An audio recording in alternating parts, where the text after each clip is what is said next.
ছাত্ৰ-ছাত্ৰীসকল তোমালোকক দশম শ্ৰেণীৰ বিজ্ঞানৰ এটা পাঠ এচিড বেছ এণ্ড সল্ট তাৰ ওপৰত ইতিমধ্যে মই 4টা ভিডিঅ' আপলোড কৰি এচিড আৰু ক্ষাৰকৰ সম্পৰ্কে বহুখিনি কথা কোৱা হ'ল।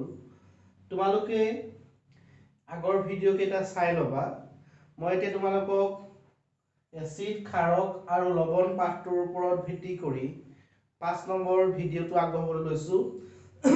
এই ভিডিঅ'টোত তোমালোকে আগত যিখিনি ৰাসায়নিক ধৰ্ম পাইছিলা সেইখিনিৰ ওপৰত অলপ পুনৰ আলোচনা হ'ব। তাৰোপৰি এচিড আৰু ক্ষাৰকৰনো কি গুণ থাকে যাৰ কাৰণে ইহঁতি অৰ্থাৎ সকলো এচিডে বা সকলো ক্ষাৰকে একে ৰাসায়নিক ধৰ্ম দেখুৱায়। এতিয়া তোমালোকক তাত টপিকটো দিয়া আছে এচিড আৰু ক্ষাৰকৰ সাধাৰণ গুণ অৰ্থাৎ কিনো একে ধৰ্ম থাকে তাক কোৱা হৈছে। তোমালোকে গম পোৱা এচিডে ধাতুৰ সৈতে বিক্ৰিয়া কৰিলে হাইড্ৰজেন গেছ উৎপন্ন কৰে, ক্ষাৰকে ধাতুৰ সৈতে বিক্ৰিয়া কৰিলে হাইড্ৰজেন গেছ উৎপন্ন কৰে, এচিডে ধাতুৰ কাৰ্বনেটৰ সৈতে বিক্ৰিয়া কৰিলে লৱণ, পানী আৰু কাৰ্বন ডাই অক্সাইড গেছ উৎপন্ন কৰে। এতিয়া মই বাকীখিনিতে নাযাওঁ, প্ৰথমটো ধৰ্মলৈকে গৈছোঁ। এচিডে ধাতুৰ সৈতে বিক্ৰিয়া কৰিলে হাইড্ৰজেন গেছ উৎপন্ন কৰে। এতিয়া মই যদি এচিড হিচাপে হাইড্ৰক্লৰিক এচিড লওঁ, হাইড্ৰক্লৰিক এচিডে ধাতুৰ সৈতে বিক্ৰিয়া কৰিলে হাইড্ৰজেন গেছ উৎপন্ন কৰিব। যদি মই সালফ্ৰিক এচিড লওঁ, সালফ্ৰিক এচিডেও ধাতুৰ সৈতে বিক্ৰিয়া কৰিলে হাইড্ৰজেন গেছ উৎপন্ন কৰে। অৰ্থাৎ হাইড্ৰক্লৰিক এচিড আৰু সালফ্ৰিক এচিড দুয়োটাই ধাতুৰ সৈতে বিক্ৰিয়া কৰিলে হাইড্ৰজেন গেছ উৎপন্ন কৰে। যিহেতু দুয়োটা যৌগই অৰ্থাৎ দুয়োটা এচিডে ধাতুৰ সৈতে বিক্ৰিয়া কৰিলে হাইড্ৰজেন গেছ উৎপন্ন কৰে, তাৰ মানে দুয়োটা এচিডতে হাইড্ৰজেন পৰমাণু আছে। অৰ্থাৎ হাইড্ৰজেন পৰমাণু থকাৰ কাৰণে দুয়োটাই ধাতুৰ সৈতে বিক্ৰিয়া কৰি হাইড্ৰজেন গেছ উৎপন্ন কৰিছে। এই যে হাইড্ৰজেন আছে, হাইড্ৰজেন থকাৰ কাৰণে সিহঁতি ধাতুৰ সৈতে বিক্ৰিয়া কৰি হাইড্ৰজেন গেছ উৎপন্ন কৰিব পাৰে। এতিয়া প্ৰশ্নটো হৈছে হাইড্ৰজেন থকা আটাইবোৰ যৌগই ধাতুৰ সৈতে বিক্ৰিয়া কৰি হাইড্ৰজেন গেছ উৎপন্ন কৰিব পাৰেনে? যদি হাইড্ৰজেন থকা আটাইবোৰ যৌগই ধাতুৰ সৈতে বিক্ৰিয়া কৰি হাইড্ৰজেন গেছ উৎপন্ন কৰে, তেন্তে হাইড্ৰজেন থকা আটাইবোৰ যৌগকে আমি এচিড হিচাপে চিনাক্ত কৰিম। কিন্তু তোমালোকৰ কিতাপত এটা প্ৰেক্টিকেল দিয়া আছে, অৰ্থাৎ কাৰ্যকলাপ দিয়া আছে। কাৰ্যকলাপ 2.8 হ'বলা, চাই ল'বা। 2.8 কাৰ্যকলাপটোত তোমালোকক কি কৰি থোৱা আছে, 4টা যৌগ দিয়া আছে, গ্লুক'জ, এলকহল, হাইড্ৰক্লৰিক এচিড আৰু সালফ্ৰিক এচিড। এতিয়া গ্লুক'জ, এলকহল, হাইড্ৰক্লৰিক এচিড আৰু সালফ্ৰিক এচিড। গ্লুক'জ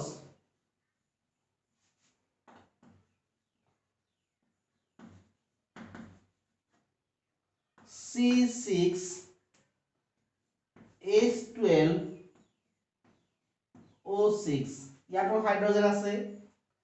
এলকহল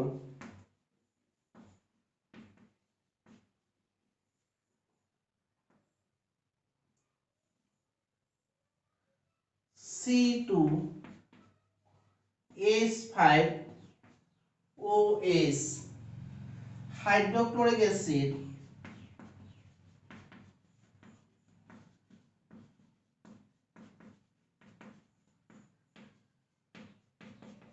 মই সালফ্ৰিক এচিডটো নাই লিখা আৰু হাইড্ৰক্লৰিক এচিড। এতিয়া লগৰ যিটো কাৰ্যকলাপ দিয়া আছে, লগত কি কৈছিলে, ইহঁতৰ দ্ৰৱ কেইটা লৈ তোমালোকক এটা প্ৰেক্টিকেল কৰিবলৈ কৈছিলে। প্ৰেক্টিকেলটো এনে ধৰণৰ আছিলে, তোমাক এটা পাত্ৰ দিয়া আছে, পাত্ৰটোত দুডাল ধাতুৰ তাঁৰ সংযোগ কৰি তাৰ এটা মূৰত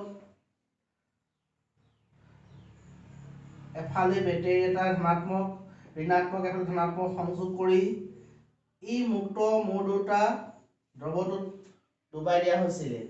তাৰপিছত ইয়াতে যদি আমি এটা বাল্ব সংযোগ কৰি দিওঁ,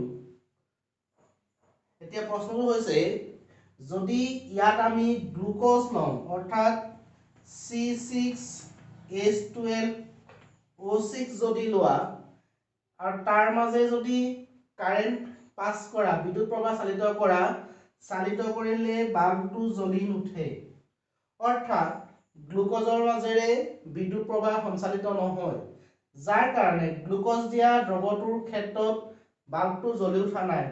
এইবাৰ মই যদি গ্লুকোজৰ ঠাইত এলকহল দি দিওঁ C2H5OH, গ্লুকোজ দিয়াৰ নিচিনাকে যদি মই এলকহলো দি দিওঁ, এলকহলটো হাইড্ৰজেন আছে, এলকহল দিলেও বাল্বটো জ্বলি নুঠে। অৰ্থাৎ গ্লুকোজ আৰু এলকহলৰ মাজেৰে বিদ্যুৎ প্ৰবাহ চালিত নহয়, কিন্তু গ্লুকোজ আৰু এলকহল হাইড্ৰজেন আছে। এইবাৰ যদি মই HCl লওঁ,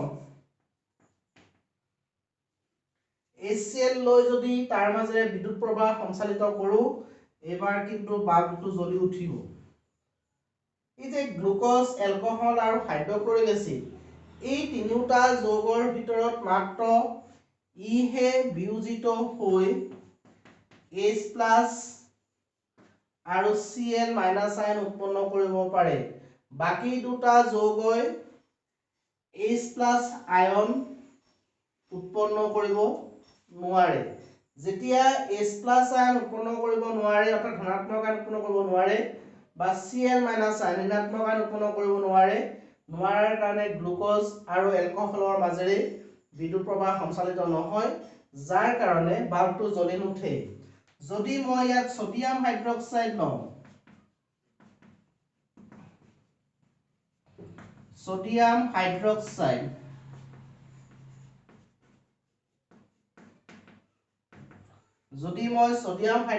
লওঁ অৰ্থাৎ NaOH লওঁ, তেতিয়াও কিন্তু ই বিয়োজিত হৈ যাব Na+OH-, তেতিয়াও কিন্তু বাল্বটো আমাৰ জ্বলি উঠিব। অৰ্থাৎ এই চাৰিটা যৌগৰ ভিতৰত হাইড্ৰক্লৰিক এচিড আৰু ছডিয়াম হাইড্ৰক্সাইড বিয়োজিত হৈ আয়ন উৎপন্ন কৰিব পাৰে, যাৰ কাৰণে তাৰ মাজেৰে বিদ্যুৎ প্ৰবাহ সঞ্চালিত হৈ বাল্বটো জ্বলি উঠে। কিন্তু গ্লুকোজ আৰু এলকহলে আয়ন উৎপন্ন কৰিব নোৱাৰে, যাৰ কাৰণে তাৰ মাজেৰে বিদ্যুৎ প্ৰবাহ সঞ্চালিত নহয় আৰু ফলস্বৰূপে বাল্বটো জ্বলি নুঠে। এতিয়া প্ৰশ্নটো হৈছে আটাইবোৰ এচিড আৰু ক্ষাৰকৰ সাৰ্বজনীন গুণটো মানে সাধাৰণ গুণটো কি?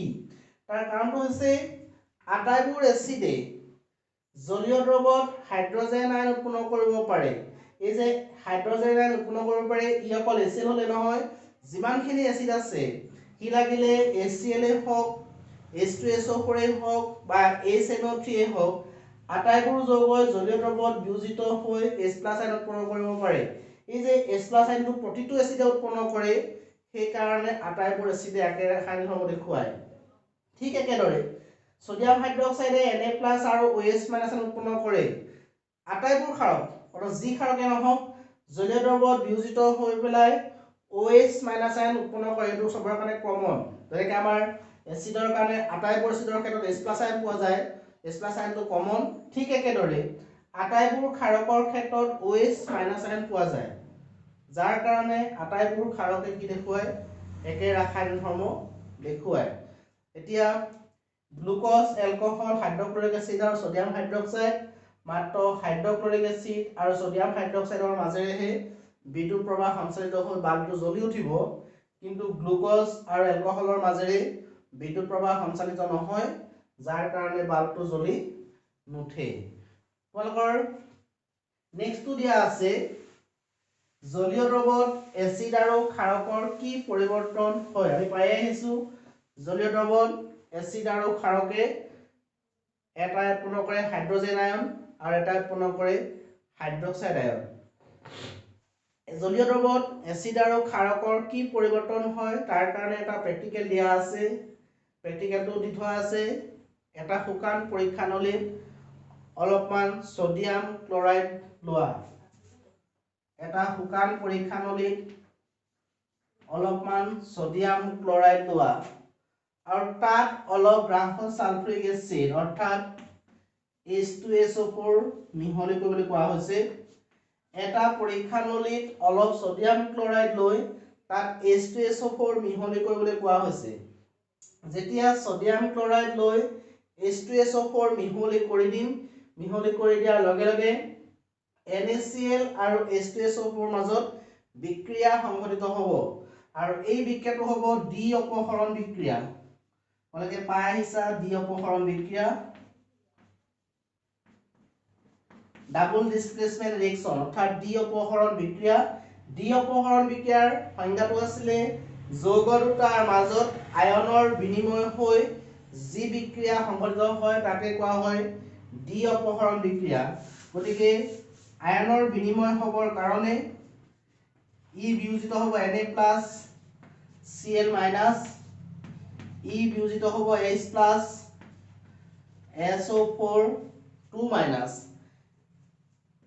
ইয়াৰ ঋণাত্মক আয়নটো যাব ইয়াৰ ধনাত্মক আয়নলৈ, অৰ্থাৎ NaCl ৰ পৰা Cl- লগ লাগিব H2SO4 ৰ পৰা পোৱা H+ ৰ লগত আৰু ইয়াৰ Na+ লগ লাগিব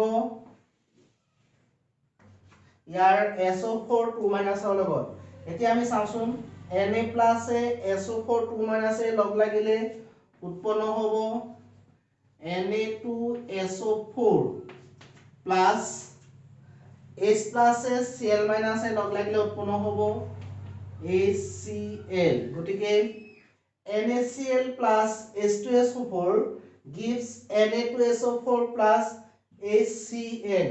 তোমালোকৰ এতিয়া তাত লিখি থোৱা আছে যে এটা শুকান পৰীক্ষানলীত অলপ সোডিয়াম ক্লোৰাইড লৈ তাত সালফ্ৰিক এচিড মিহলি কৰিলে এটা গেছ উৎপন্ন হয়, সেই গেছটো হৈছে হাইড্ৰোজেন ক্লোৰাইড গেছ। তোমালোকে কিন্তু ইতিমধ্যে আগত পাইছিলা HCl হৈছে এটা এচিড। এই যে NaCl plus H2SO4 বিক্ৰিয়া হ'ল, বিক্ৰিয়া হৈ Na2SO4 আৰু HCl উৎপন্ন কৰিছে। এই বিক্ৰিয়াৰ ফলত যিটো HCl উৎপন্ন হয় সি গেছ হিচাপে উৎপন্ন হ'ব আৰু ই দ্ৰৱ হিচাপে উৎপন্ন হ'ব, অৰ্থাৎ Na2SO4 দ্ৰৱ আৰু লগত উৎপন্ন হ'ব হাইড্ৰোজেন ক্লোৰাইড গেছ। তাৰপিছত তোমালোকৰ কিতাপত দিয়া আছে যে উৎপন্ন হোৱা গেছটোৰ সন্মুখত যদি আমি এখন শুকান লিটমাছ কাগজ ধৰো, তোমালোকৰ এতিয়া এইটো পৰীক্ষানলী, ইয়াত তোমালোকে দি দিছা NaCl plus H2SO4 গেছ, ইয়াৰ সন্মুখ ভাগেদি এটা গেছ উৎপন্ন হ'ব। গেছটো হ'ব যেনিবা গেছটো ৰৈ নাথাকে, গতি কৰে HCl। যদি মই এই পৰীক্ষানলীটোৰ সন্মুখভাগেদি উলিওৱা এই গেছটোৰ সন্মুখত এখন নীলা লিটমাছ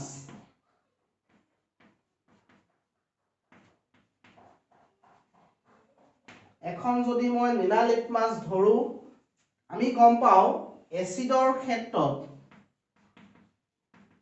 এচিডে কি কৰে, নীলা লিটমাছখন এচিডে নীলা লিটমাছ কাগজখন ৰঙা কৰে। যদি মই এই পৰীক্ষানলীটোৰ সন্মুখভাগেদি ওলোৱা HCl গেছটোৰ সন্মুখত নীলা লিটমাছ ধৰো, তেতিয়া কিন্তু নীলা লিটমাছ কাগজখন নীলাই হৈ থাকিব, অৰ্থাৎ এই গেছটোৰ সন্মুখত ধৰা নীলা লিটমাছ কাগজখনৰ ৰঙৰ কোনো পৰিৱৰ্তন নহয়। কিন্তু আমি আগতে পাই আহিছিলো এচিডত নীলা লিটমাছ কাগজখন ৰঙা হয়, যিহেতু পৰীক্ষানলীটোৰ সন্মুখভাগেদি উলিওৱা HCl টো হৈছে এটা গেছ।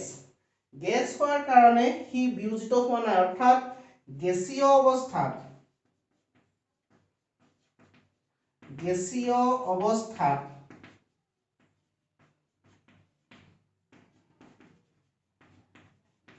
যৌগ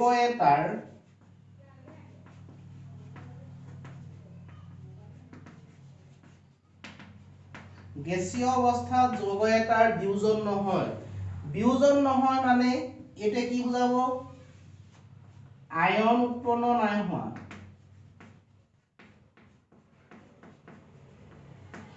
আয়ন উৎপন্ন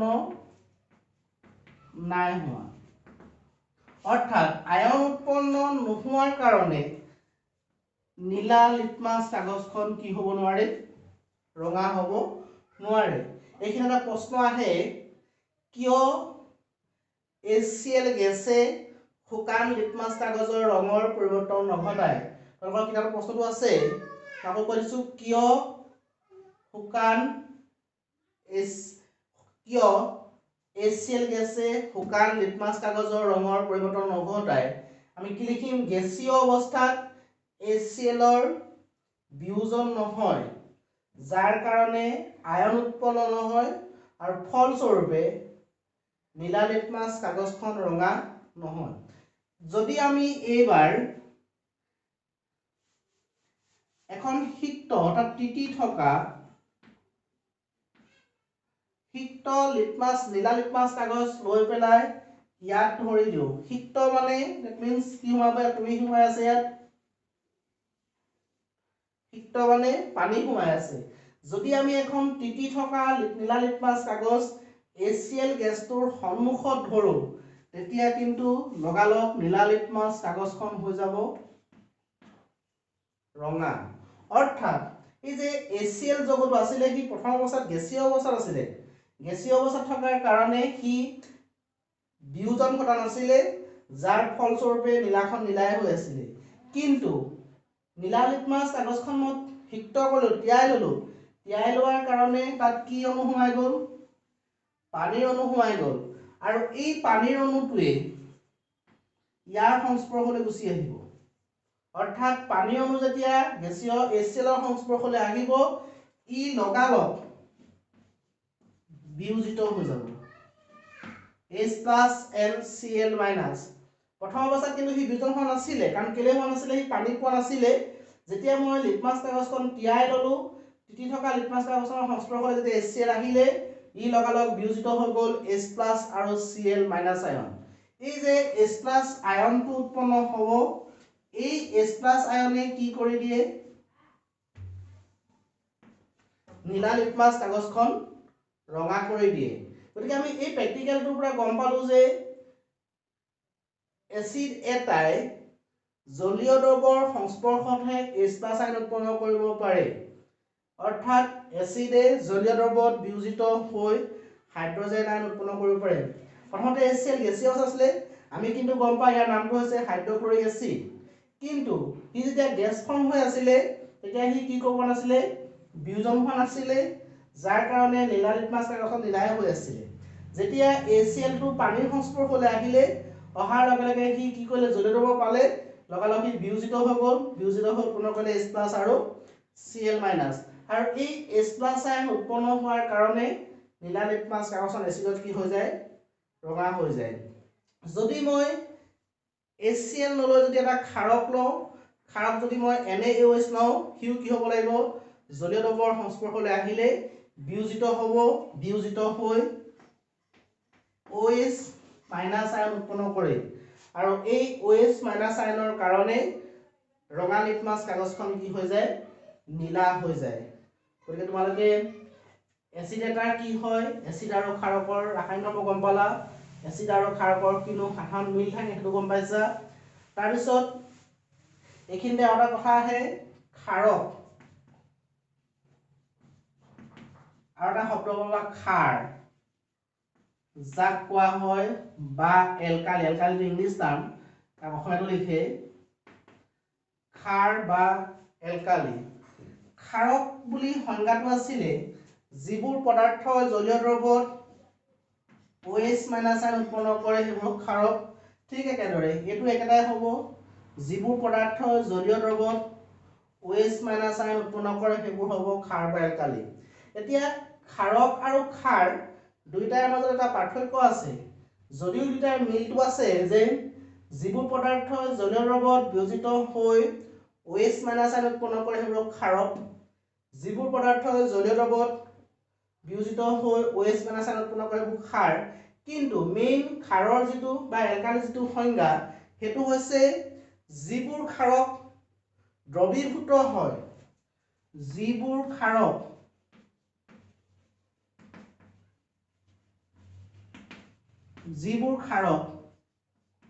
পানীত দ্ৰৱীভূত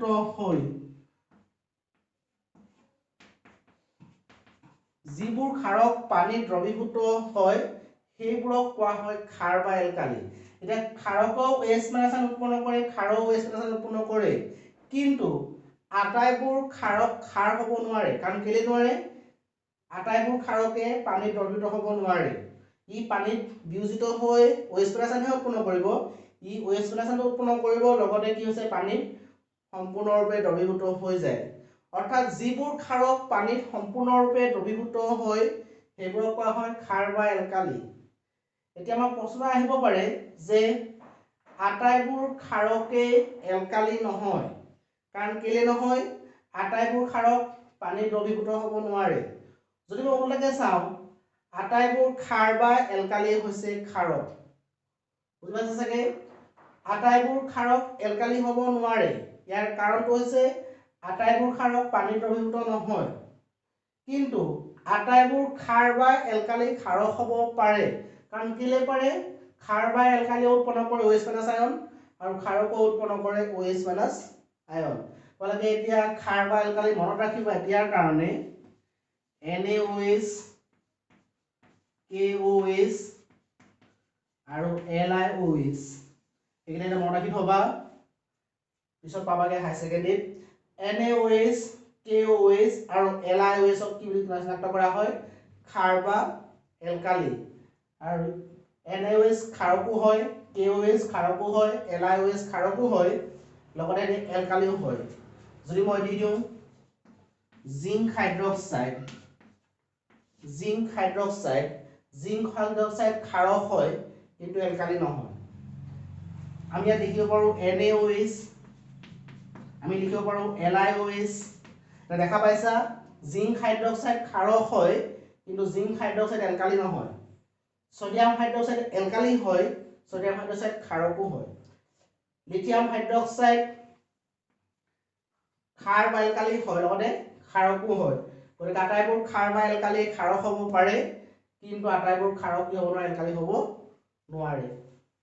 তাৰপিছত তোমালোকৰ আৰু এটা টপিক দিয়া আছে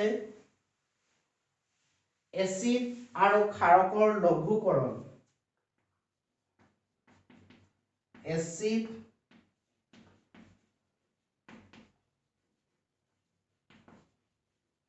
আৰু ক্ষাৰকৰ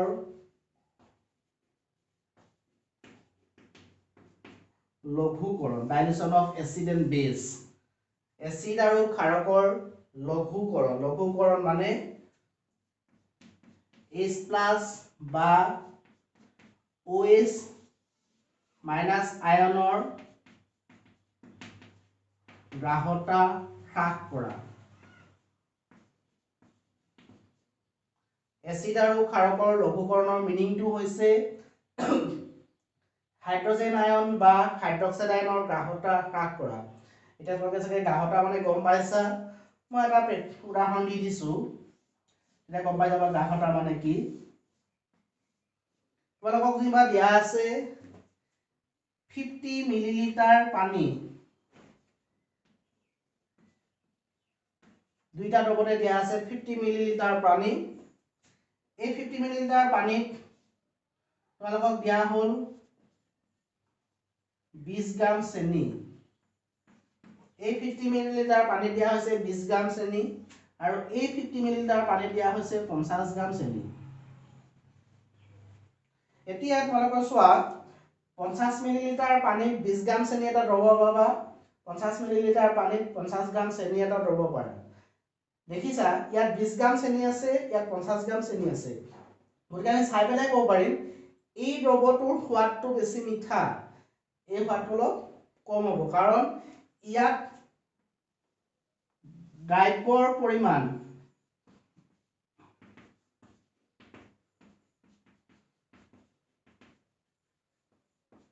দ্ৰব্যৰ পৰিমাণ বেছি, ইয়াত দ্ৰব্যৰ পৰিমাণ কম, অৰ্থাৎ যিমানে দ্ৰব্যৰ পৰিমাণ কম হ'ব সিমানে গাঢ়তা কম হ'ব। যিমানে দ্ৰব্যৰ পৰিমাণ কম হ'ব সিমানে গাঢ়তা কম হ'ব, আৰু যিমানে দ্ৰব্যৰ পৰিমাণ বেছি হ'ব সিমানে গাঢ়তা বেছি হ'ব। এতিয়া আমাৰ টপিকটো দিয়া আছিলে এচিড আৰু ক্ষাৰকৰ লঘুকৰণ, দ্যাট মিন্স H+ আৰু OH- আয়নৰ গাঢ়তাটো হ্ৰাস কৰা। এতিয়া চোৱা, গাঢ়তা হ্ৰাস কেতিয়া হয়? যেতিয়া দ্ৰব্য কম হয় দ্ৰাৱক বেছি হয়। আৰু গাঢ়তা কম কেতিয়া হ'ব? যেতিয়া দ্ৰব্যৰ পৰিমাণটো কম হ'ব, আৰু গাঢ়তা বেছি কেতিয়া হ'ব? যেতিয়া দ্ৰব্যৰ পৰিমাণটো বেছি হ'ব। এতিয়া H+ আৰু OH- আয়নৰ গাঢ়তা হ্ৰাস কৰিবৰ কাৰণে আমি দ্ৰাৱক হিচাপে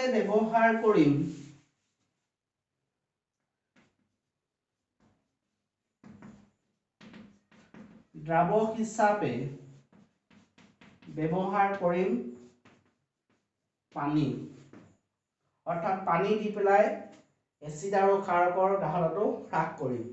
এতিয়া তোমালোকৰ এইখিনিতে প্ৰশ্ন আহে, যিহেতু আমি দ্ৰাৱক হিচাপে পানী ব্যৱহাৰ কৰিম, কেতিয়াও সেইটো কৈ থৈছো, এচিড আৰু ক্ষাৰক এটা লঘু কৰোঁতে কেতিয়াও এনেকুৱা কৰা নহয়। তোমালোকে যদি ইয়াত এচিড লৈ ইয়াত যদি দ্ৰাৱকটো মিহলি কৰি দিয়া, পানী মিহলি কৰি দিয়া, ইতিমধ্যে এচিডৰ গাঢ়তা বেছি হৈ আছে।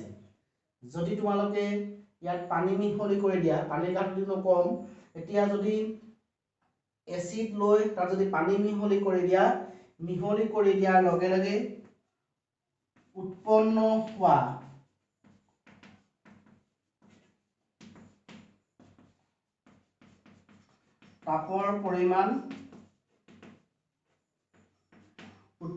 হোৱা তাপৰ পৰিমাণটো বেছি হৈ যায়, যাৰ ফলস্বৰূপে এই বিক্ৰিয়াটোত লোৱা এই পাত্ৰটো ভাঙিও যাব পাৰে বা ইয়াৰ পদাৰ্থখিনি ছিটিকি পৰিব পাৰে, যাৰ ফলস্বৰূপে দুৰ্ঘটনা হোৱাৰ সম্ভাৱনা বেছি হয়। সেইকাৰণে কেতিয়াও এচিড বা ক্ষাৰক এটা লঘু কৰোঁতে এচিডত পানী মিহলি কৰা নহয়। যদি এচিডত পানী মিহলি কৰি দিয়া হয় তেতিয়া উৎপন্ন হোৱা তাপৰ পৰিমাণ বেছি হয়, বেছি হোৱাৰ কাৰণে দুৰ্ঘটনা হোৱাৰ সম্ভাৱনা বেছি, আৰু সেইকাৰণে এচিড আৰু ক্ষাৰক লঘু কৰোঁতে ইয়াৰ ওলোটাটো কৰা হয়। ওলোটাটো মানে H2O লৈ ইয়াত এচিড বা ক্ষাৰক মিহলি কৰি দিয়া হয়। এতিয়া চাব পাৰা, তোমালোকে যদি এটা পাত্ৰত 100 মিলিলিটাৰ পানী লৈছা, তাত যদি তোমালোকে 5 মিলিলিটাৰ এচিড দিছা বা ক্ষাৰক দিছা, এতিয়া 100 মিলিলিটাৰ পানী লৈ যদি 5 মিলিলিটাৰ এচিড দিয়া, তাত চোৱা দ্ৰাৱকৰ পৰিমাণটো দ্ৰব্যতকৈ বহুত বেছি, যাৰ ফলস্বৰূপে